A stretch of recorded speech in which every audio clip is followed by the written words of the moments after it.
O que será do Bitcoin no mês de setembro?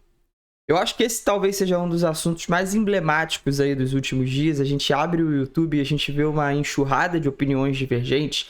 É a gente dizendo que o mercado vai derreter, é a gente dizendo que o mercado vai explodir, é a gente dizendo que o mercado vai ficar lateral. E somando todas essas informações que a gente se depara no YouTube, às vezes dificulta até a gente de tirar uma conclusão mais consistente, né?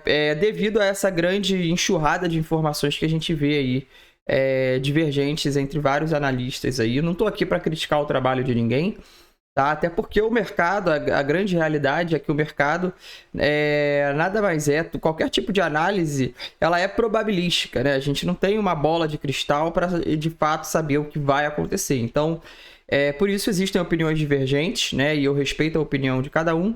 E nesse vídeo aqui eu vou trazer para vocês a minha opinião sobre o que eu tô vendo para esse mês de setembro no mercado cripto. Tá? A gente tem que entender que essa grande variedade de opiniões, ela é decorrente de vários aspectos positivos e negativos que podem fazer com que o mercado caia ou fazer com que o mercado suba, né? Então a gente tem que entender que existem momentos do mercado que a gente vai ter mais catalisadores positivos que vão fazer o mercado subir, vão ter momentos que a gente vai ter mais catalisadores negativos, né, onde a probabilidade do mercado cair fica maior. E esses momentos são os momentos que a gente vê poucas divergências de opiniões, porque existem mais catalisadores para um lado ou para o outro.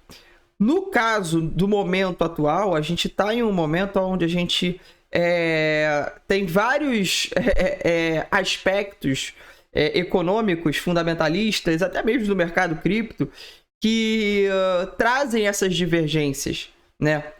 E um primeiro ponto, né, eu vou trazer aqui a minha opinião, quando a gente entra em um cenário de transição de política monetária, né? Então aquele momento em que a gente sai de uma manutenção de taxa de juros para um primeiro corte de taxa de juros, ele é um momento de muita dúvida e muita incerteza. Por que muita dúvida e muita incerteza? Porque geralmente, já ouviu falar naquele ditado, quando o remédio chega, o paciente já está morto, né?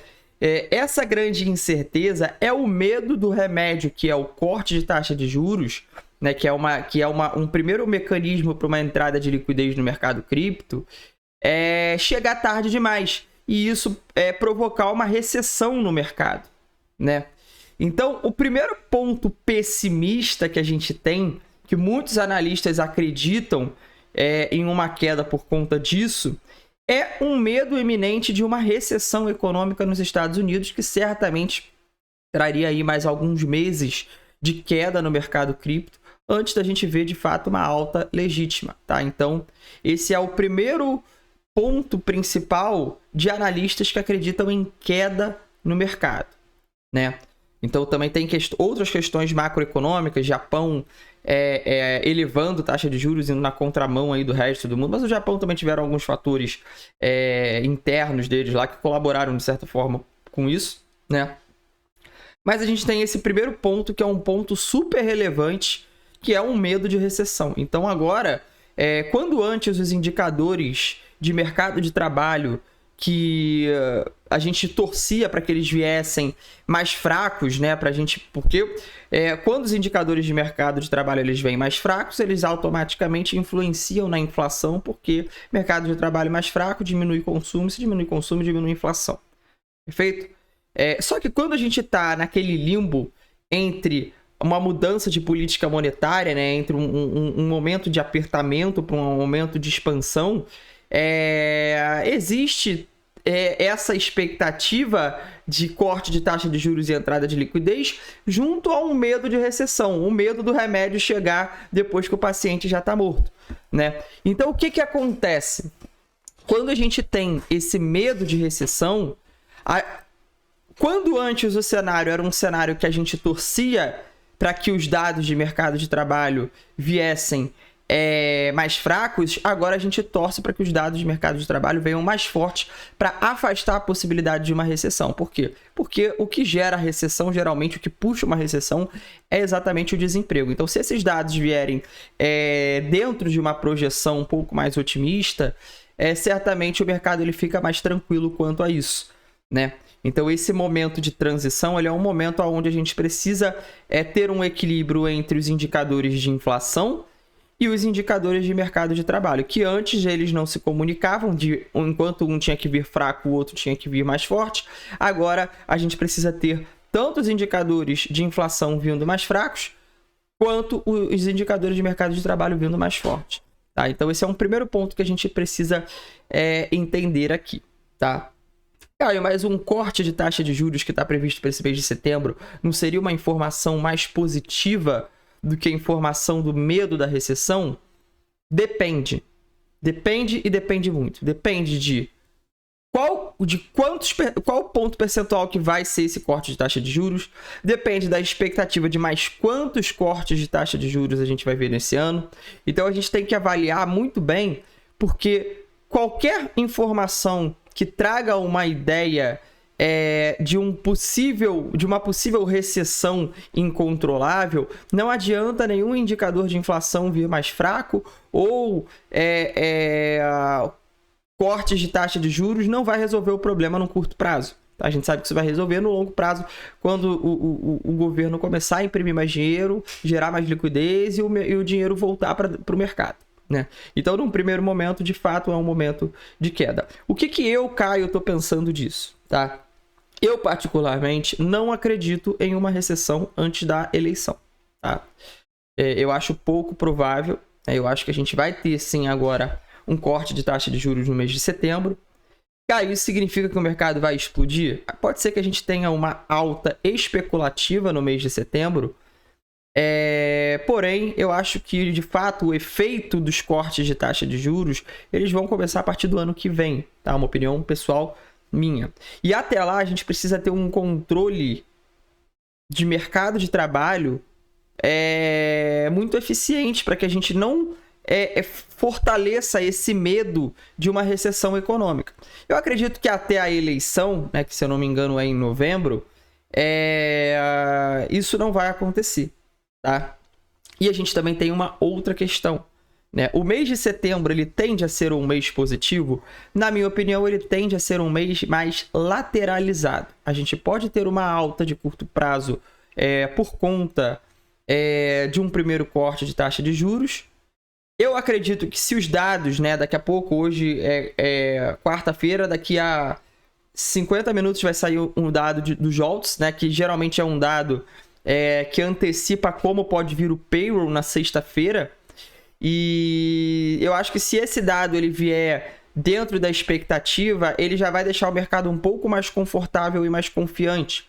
O payroll na sexta-feira ele é um indicador que vai basicamente conduzir a direção do mercado. Isso aí é inevitável, pelo menos até o corte de taxa de juros.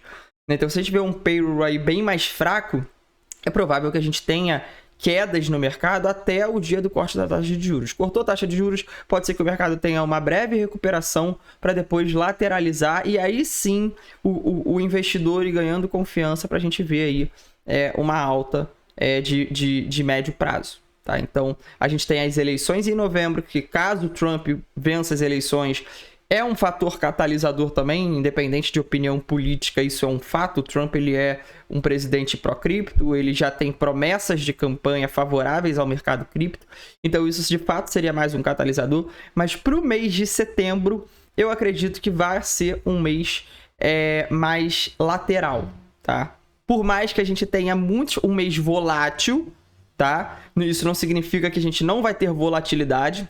É um mês que promete ser um mês bem volátil, mas sem uma direção definida, tá? Porque esse desequilíbrio, ou esse equilíbrio, né, vamos dizer assim, entre fatores catalisadores, né, tanto para baixa quanto para alta, eu acho que é uma briga boa entre touros e ursos que vai fazer com que o mercado não dê prosseguimento nem numa queda muito forte, nem numa alta muito forte, tá? Então a gente tem que entender isso. Num ponto de vista gráfico, a gente tem que entender uma coisa. O Bitcoin, ele está caminhando para formar um padrão que a gente chama de padrão Adão e Eva, tá? Aqui ele faz uma queda, uma rápida recuperação, depois ele apresenta uma nova queda, formando um fundo ascendente contra o fundo anterior, para finalmente ele romper. No ponto de vista macro, se a gente joga o Bitcoin para o gráfico semanal, a gente observa que o Bitcoin está em padrão de bandeira de alta no gráfico semanal, tá? Respeitando a 0,38.2 de Fibonacci, ainda no padrão de alta. Só que todo padrão de correção em tempos gráficos maiores, ele geralmente, quando ele encerra essa correção, em tempos gráficos menores, ele apresenta padrões de reversão. E aqui nós temos já um primeiro padrão se desenhando, primeiro um padrão diamante, né? E depois um padrão de Adão e Eva. Então isso aqui sim pode ser um sinal que a gente pode ter mais lateralização nesse mês de setembro, para finalmente no mês de outubro a gente tomar aí um rumo que eu, Caio, acredito que seja um rumo altista no preço do Bitcoin. Hoje a dominância do Bitcoin caindo, tá? Caindo forte. Caso a dominância do Bitcoin perca essa linha de tendência de alta aqui, provavelmente a gente vai ter boas oportunidades em altcoins. Lembrando que não estamos num cenário muito favorável para operar alavancado, tá? A gente tem que sempre entender isso também. Se a gente está em cenários de muita volatilidade, a gente segura um pouco na alavancagem, né? Para a gente não acabar não sendo liquidado aí a troco de nada. Beleza? Então a minha perspectiva para o Bitcoin e para o mercado cripto nesse mês de setembro é essa. É um mês que tende a ser um mês mais lateral, porém um mês volátil. E eu acredito que no mês de outubro a gente vai ter um mês um pouco mais favorável ao mercado. Beleza? Tamo junto e até a próxima.